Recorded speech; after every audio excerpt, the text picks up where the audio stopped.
এই উজি মিত্র আর নিশা মিত্র, এই দুই বোন হলো শঙ্কর সব থেকে বড় শত্রু।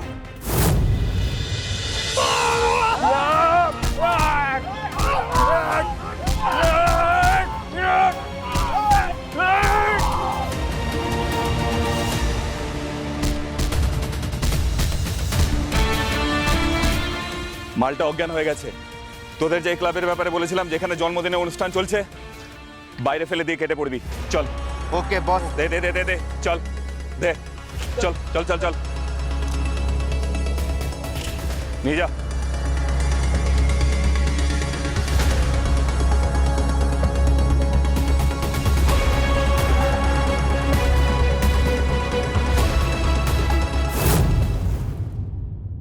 তোর বাবা কত দেরি হয়ে যাচ্ছে বলতো। ঐশী, ঐশী বলছি শঙ্খকে একটা ফোন করো না, দেখো না এত দেরি করছে কেন, কখন কেক কাটবো? তোর এতবার করে তো আমি ফোন করছি, ও তো ফোনটা ধরছে না, দেখতে পাচ্ছ না সেটা? তোমরা তো সকলেই কাটো না কেক। অদ্ভুত। This is really very strange. এতক্ষণ হয়ে গেল, শঙ্খদা এখনো ফোন ধরছে না। তো সেটাই তো বলছি ভাই, ফোনও ধরছে না, অনেকক্ষণ ধরে আমিও করছি, দেখ ধরছে না। শোনো না, বলছি রাস্তাঘাটে জ্যামে পড়লে আসতে দেরি হবে, ফোনে পাওয়া যাচ্ছে না কেন? আমার কি দুশ্চিন্তা হচ্ছে। এই ঠাকুরপো একটা খোঁজ নাও না। কোথায় গেছে কিছু জানো? কি খবর? আমি জানবো কোথায়? বলে যাই না। দিদি, শঙ্করদা যার সাথে দেখা করতে গেছে তার নাম্বার নেই তোর কাছে? আরে নেই, থাকলে তো করে ফেলতাম এতক্ষণে। স্যার, স্যার শঙ্কর স্যারকে গেটের বাইরে কেউ ফেলে দেখে গেছে। রক্তাক্ত অবস্থা, কিছুই বোঝা যাচ্ছে না যে বেঁচে আছে না মরে গেছে।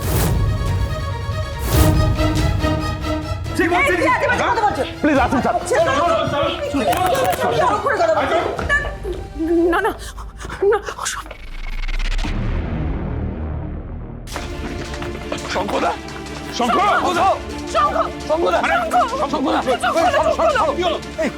শঙ্খ চোখ খোলো, শঙ্খ চোখ খোলো, আরে চোখ খোলো। শঙ্খদা, এই শঙ্খ, শঙ্খ, আরে আরে ওকে ভোগেন, ওকে হসপিটালে নিয়ে যাও না। এই ভাই ভাই, পালস চেক করো, পালস চেক করো। আচ্ছা এমনটা কে করলো? শঙ্খদা। আরে আমার তো মনে হচ্ছে অ্যাক্সিডেন্ট করেছে। আরে সে তো বুঝলাম, কিন্তু অ্যাক্সিডেন্ট হলে কে ওকে এখানে ফেলে রেখে গেল সেটাই তো বুঝতে পারছি না। আমারও মনে হচ্ছে অ্যাক্সিডেন্ট হয়েছে, আর যে অ্যাক্সিডেন্ট করেছে সেই শঙ্খদাকে এখানে ফেলে দিয়ে গেছে। হসপিটাল নিয়ে যেতে হবে। কাকু, এইভাবে দেখে চল তো, দেখে গাড়ি ডাক, গাড়ি ডাক। গাড়ি দিয়ে এসো, এদিকে এসো। গাড়িটা নাও। তুলতে হবে শঙ্করদা। গাড়িটা আসছে। এদিকে গিয়ে সরুন, গাড়িটা আসতে দিন। আসছে, আরেকটু। বাস বাস বাস বাস বাস বাস। আরেকটু সামনে সামনে। বাস বাস। এই ধর ধর পা ধর পা ধর। অ্যাক্সিডেন্ট হয়েছে নাকি মারধর করা হয়েছে? এখানে যেই ফেলে দিয়ে গিয়ে থাকুক, সে জানতো যে শঙ্খদার বাড়ির সবাই এখানেই আছে। অদ্ভুত না ব্যাপারটা? সাবধানে। কাকু তুমি ঢোকো। শঙ্খ, হ্যাঁ ঢোক। আস্তে আস্তে সব। হ্যাঁ ভাই, এই চিন্তা করিস না, তুই চিন্তা করিস না।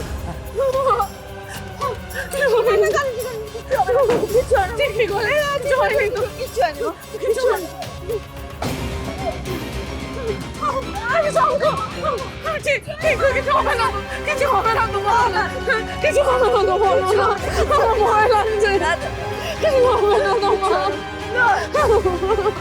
কিছু হবে না, কিছু হবে না, আমরা যাবো, আমরা যাবো।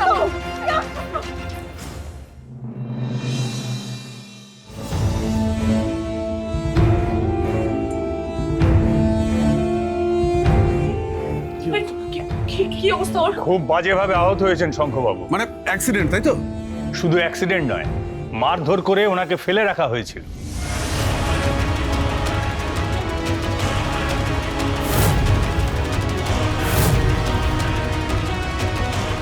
তাহলে আমি ঠিক ধরেছিলাম।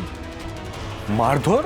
আমার ধারণা গাড়িটা প্রথমে ধাক্কা খায়, তাতে ওনার মাথার সামনের দিকে আঘাত লাগে, কিন্তু ওনার যে হাত পা ভেঙেছে সেটা অ্যাক্সিডেন্টে নয়, সেটা আঘাত করে ভাঙা হয়েছে।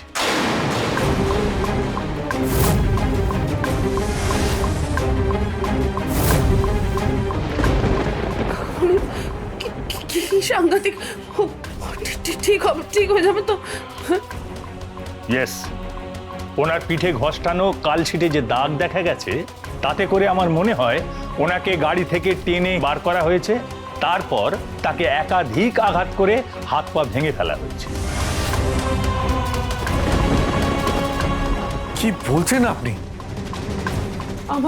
আমারও মনে হয়েছিল এটা, আমারও মনে হয়েছিল যে এটা শুধু অ্যাক্সিডেন্ট নয়, না মারলে এইরকম অবস্থা হতে পারে না। আমি বলছিলাম। আপনারা পুলিশে খবর দিয়েছেন তো? আমাদের দিক থেকেও দেয়া হয়েছে। হ্যাঁ, আমরা জিৎ বসুকে জানিয়েছি। শঙ্করদার গাড়ি যেখানে পাওয়া গেছে উনি ওখানে ডিরেক্টলি গেছেন, কিন্তু কি পেয়েছেন সেটা এখনো জানি না। কিন্তু শঙ্খকে এভাবে মারধর করবে এটাকে, সেটাই তো বুঝতে পারছি না। কে নয় বলুন, কারা করেছে প্রবল বাবু? কারণ যেভাবে উনি আহত হয়েছেন এটা একজনের কম্য নয়, এটা একাধিক জন বারবার আঘাত করে তার হাত পা ভেঙে ফেলেছে। You are right doctor. শঙ্খবাবু ছাড়াও আরো 4-5 জন মানুষের উপস্থিতির প্রমাণ আমরা পেয়েছি। অন্য গাড়ির চাকার দাগ, বেশ কয়েক জোড়া পায়ের ছাপ, ঘষ্টানোর দাগ, যেটা নিশ্চয়ই শঙ্খবাবুকে করা হয়েছিল। এই সমস্ত কিছু পাওয়া গেছে তো? ইয়েস। কাউকে সন্দেহ হয় আপনাদের?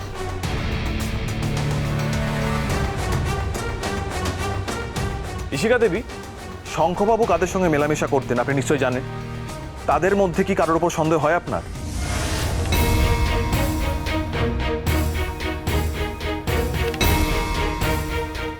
ইদানিং উনি কোনো সমস্যার মধ্যে ছিলেন কি?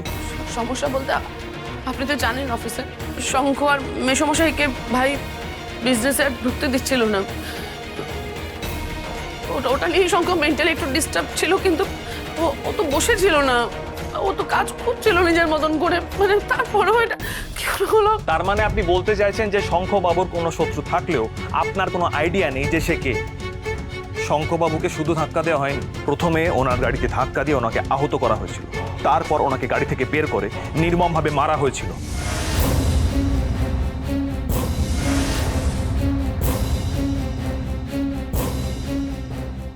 কোনো ব্যক্তিগত আক্রোশ বা শত্রুতা না থাকলে এটা সম্ভব নয়।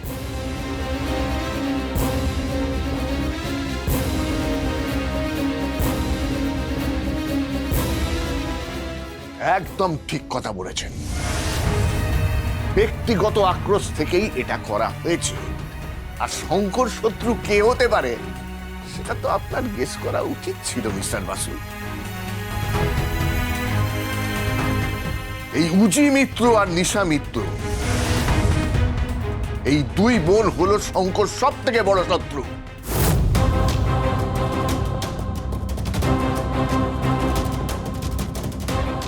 কি বলছেন আপনি এসব? কোর্ট আমার দিদিকে শাস্তি দিয়েছে, 3 মাসের জেল হয়েছে আমার দিদির। আমার দিদি জেলের মধ্যে থেকে এসব কাজ কি করে করতে পারে? আর আপনি আমার এগেনস্টে এত বড় কথাটা বলছেন কিসের ভিত্তিতে?